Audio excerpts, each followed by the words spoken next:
আমাদের সমস্যা, আমরা যখন বিমান ল্যান্ড করে আমরা বাইরে আসলাম, আমাদের ট্রলির জন্য 1 ঘন্টা দাঁড়িয়ে থাকতে হয়।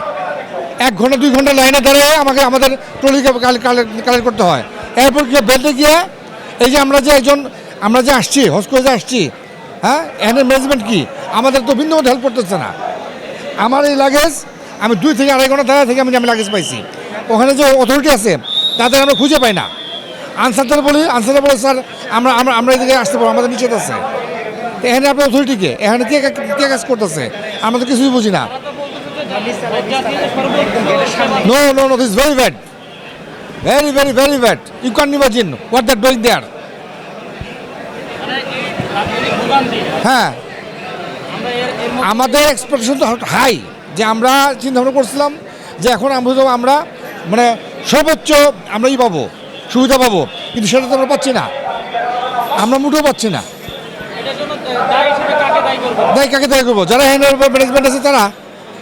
আপনার চিন্তা করে একটা ট্রলির জন্য একটা হাজি যদি 2 ঘন্টা লাইনে দেয়, যদি ট্রলি নেয় তাহলে সে হাজির অবস্থা কি? একটা হাজি যখন বাংলাদেশে আসে পুরো 24টা ঘন্টা আমাদের সাফার করতে হয়। কি জন্য? হোটেল থেকে আমাদের 10 থেকে 12 ঘন্টা আগে নিয়ে আসে, আয়না বিমানবন্দরে ফেলে রাখে, তারপর কি করে ওখান থেকে আমাদের আস্তে করে নিয়ে যায়। ওখানে গিয়েও ভোগান্তি, আমাদের লাগেজ আমাদের ফাইন্ড আউট করতে হয়। সেই লাগেজ দিয়ে আমরা কোথায় যাই? আবার বেল্টে যাই, বেল্টে আরেক ঝামেলা। এবং বর্তমানে সৌদি আরবের যে অবস্থা, আমাদের ম্যাক্সিমাম হাজির কাছে আপনার টাকা নিচ্ছে, তারা ঘুষ নিচ্ছে, ঘুষ বাংলায় যাকে বলে ঘুষ। এই যে আমরা লাগেজ নিয়ে আসছি, যদি আপনার 1 কেজি বা আধা কেজি যদি থেকে বেশি হয়ে যায়, এটা জন্য ম্যাটার। আমরা তারা দেশ জুড়ে তোলপা ওয়ালটন ফ্রিজ কিনে আপনিও হয়ে যেতে পারেন মিলেনিয়ার। তারা কি করে যে আপনারা বলেন কয়জন? আপনারা 2 জন বা 4 জন। আমরা যখন 4টা 5 কিলো একসঙ্গে দিই, সেখানে আলটিমেটলি 2-4-5 কেজি বাড়তি হয়। এখন এটা কাটেন, হ্যান্ড করেন ত্যান করেন, বিভিন্ন মানে অনেক ঝামেলা। মানে পাশে যে ইন্ডিয়ানরা থাকে তখন তারা বলে যে ভাই কুচকুচ দাও, এটা দিয়ে দাও। এই চলছে সব জায়গায়, কি সৌদি আরব কি বাংলাদেশ। না, আমি এর আগে হোজ করছি, আমি বেশ কয়েকবার করছি, কিন্তু এইবারের যে কাজগুলো হচ্ছে মানে খুবই জঘন্য। আমাদের এক্সপেকটেশন খুব ভালো, মানে ছিল, অনেক উপরে ছিল যে না আমরা আসছি ইনশাল্লাহ আমাদের অবস্থান ভালো হবে, আমাদের লাগেজ আমাদের কোনো হয়রানি হবে না, এদিক দিয়ে আমরা এটা আশা করছি, কিন্তু আমরা সেটা পাইলাম না। জি, থ্যাংক ইউ। সুস্থতা চাইলাম, সুস্থতা ছাড়া কোনো কিছু করা যায় না। আর এছাড়া আপনার দুনিয়া আখেরাত সব কিছুর জন্য চাইলাম, আত্মীয় স্বজন বন্ধুবান্ধব সবার জন্য আপনার মঙ্গল চাইলাম, দোয়া করলাম। জি, আমি প্রত্যেক বছরে যাওয়ার ইচ্ছা রাখি, আল্লাহ যদি কবুল করেন ইনশাল্লাহ সেটা হবে।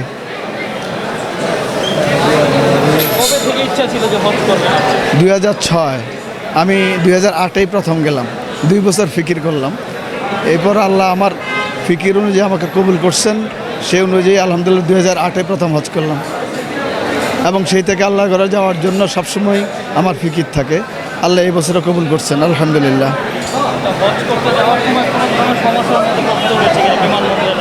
না, আলহামদুলিল্লাহ এবার সর্বোচ্চ ভালো একটা ব্যবস্থা ছিল। আপনার বিশেষ করে সৌদি, ওখানে অনেক রকম সমস্যা আগে হইতো, এবার আপনার মিনা, মুজদালিফা, আরাফা, জামারা প্রত্যেকটা ক্ষেত্রে, ইভেন কাবাঘর এবং মদিনাতে শৃঙ্খলভাবে সিস্টেম এমন করছে যে কোথাও কোনো প্রেশার নাই, মানুষ খুব সহজভাবে সুন্দরভাবে এখন হজ করতে পারে আলহামদুলিল্লাহ। বাংলাদেশ এয়ারপোর্টে এসেও দেখলাম যে ব্যবস্থাপনাটা অনেক ভালো। শুধু লাগেজের ব্যাপারে একটু আমাদের কষ্ট হচ্ছিল, লাগেজটা আমরা সঠিক সময় আমরা ঘন্টার পর ঘন্টা বসে থাকতে হয়, এটা আমাদেরকে খুব ভোগাচ্ছিল। এছাড়া বাকি সব কিছু সহজ হয়েছে আলহামদুলিল্লাহ। বিগত বছরগুলো তুলনায় এবছর হজযাত্রায় খরচ কম ছিল না? কম ছিল না, বেশি ছিল। সবাই আশা করছিল নতুন সরকার আসছেন, খরচ কম হবে, সবাই আশাবাদী ছিল মিনিমাম 1 লক্ষ টাকা কম হবে গত বছর থেকে, কিন্তু দেখা গেল আলটিমেটলি কম হয় নাই, খরচ আগের মতোই ছিল। এতে করে অনেকের কষ্ট হয়েছে, আগের মতোই ছিল। এটা যদি আরও আপনার সহনীয় পর্যায়ে আনা যায় তাহলে মানুষের জন্য অনেক সহজ হবে, ভালো হবে। অনেক অনেকে দেখছে যে বিমান বাংলাদেশ এয়ারলাইন্সের বিমান পরিহার করে যাতে যাত্রী সেবার যে মানের বিষয়টা সেটা বিমান বাংলাদেশ এয়ারলাইন্স করে না। সেই ক্ষেত্রে আপনাদের কোনো সমস্যা হয়েছে? প্রশ্নটা আবার করবেন। বিমান বাংলাদেশ এয়ারলাইন্সে অনেকে আসতে চায় না যে তাদের যাত্রীদের সেবা বা তাদেরকে দুর্ব্যবহার করা হয়, সেই জন্য আপনি কোন এয়ারলাইন্সে? খুব ভালো প্রশ্ন করছে। আমি বাংলাদেশ এয়ারলাইন্সে গেলাম, বাংলাদেশ এয়ারলাইন্সে আমি 50 ফ্লাইটে আসলাম। আমারও এরকম একটা বদ্ধমূল ধারণা ছিল, কিন্তু আমি এর আগের বারও দেখলাম যে সার্ভিসটা অত্যন্ত স্মুথ ছিল। এবার সর্বোচ্চ স্মুথলি আপনার বিমান ভালো সার্ভিস দিয়েছে, এতে আমরা সন্তুষ্ট আলহামদুলিল্লাহ। ইনশাল্লাহ খুব ভালোভাবে হজ করছি, আল্লাহর ঘর তোয়াব করছি, আল্লাহর ঘর ধরতে পারছি। ইনশাল্লাহ সব কিছু আমাদের ভালোভাবে মঙ্গলমতই হয়েছে আলহামদুলিল্লাহ, কোনো অসুবিধা হয় নাই। আমরা আবার আল্লাহ যদি মানে যাওয়ার তৌফিক দেয় আবার ইনশাল্লাহ যাব। প্রথমবার হজ করতে গেলে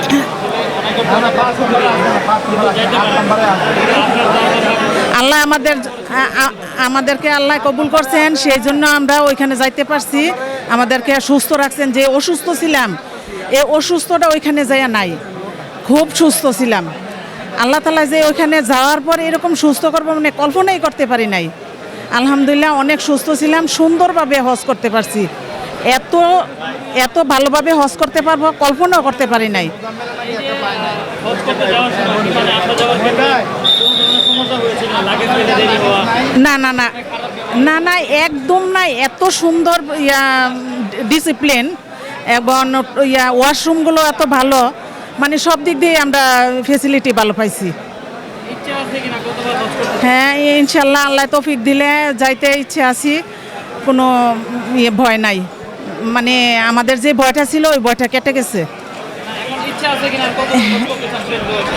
শেষ বয়সে আল্লাহ যদি তৌফিক দেয় তাহলে বছর বছর যাইতে রাজি। আসসালামু আলাইকুম।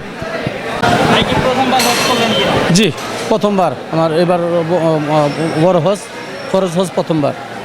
এই যে প্রথমবার আসলে হজ করতে গেলে অনুভূতিটা কেমন?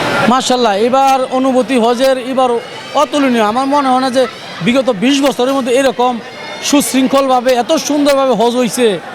মানে প্রতিটা পদে পদে ওনারা এই নুসুক কাটটাই যে নুসুক কাটা চেক করে ঢুকাইছে 10 মিনিট 5 মিনিট পর পর। হাজিদেরকে এবার পুরা নিরাপত্তা দিছে সৌদি সরকার, যা বিগত 20 বছর হয়েছে কিনা আমার জানা নাই। কোনোখানে কোনো সমস্যা হয় নাই, একদম সহি সালামত হজ হয়েছে।